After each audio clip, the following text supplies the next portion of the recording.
মৃতদেহ উদ্ধাৰক লৈ চাঞ্চল্যৰ সৃষ্টি হৈছে বালিজুৰিত কি ক'ব হয় আমাৰ গুটিবাৰীত এই মানুহঘৰত এটা মহিলাৰ মৃতদেহটো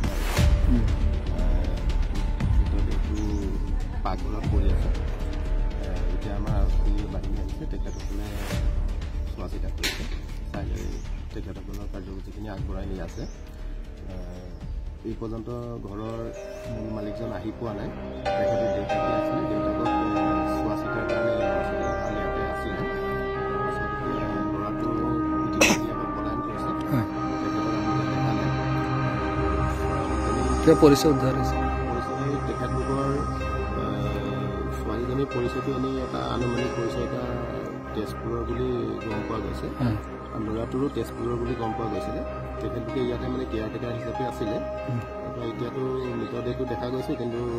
হাজবেণ্ডজনৰ ইয়াতে দেখা পোৱা নাই কিবা হত্যা কৰা সন্দেহ আছে নেকি তেনেকুৱা এতিয়ালৈকে অনুমান কৰিব পৰা নাই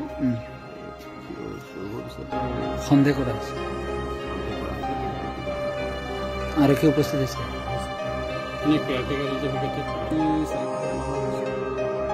কি নাম মানুহজনৰ নাম ৰাজীৱ শৰ্মা তেওঁলোক ক'ত থাকে তেওঁলোকে চাকৰি সূত্ৰে অৰুণাচলত ইয়াত দেউতাক কেয়াৰটেকাৰ আছে কিবা নাম গম পাইছে নেকি হাজবেণ্ডৰ নাম হেৰি আধাৰ কাৰ্ডৰ মতে তেওঁ মিথুন বাউৰী আৰু যিগৰাকী মহিলা নিহত হৈছে অনামিকা দাস বয়স কিমান মান হ'ব মহিলাগৰাকীৰ বয়স 18-19 বছৰ নিচিনা লাগিছে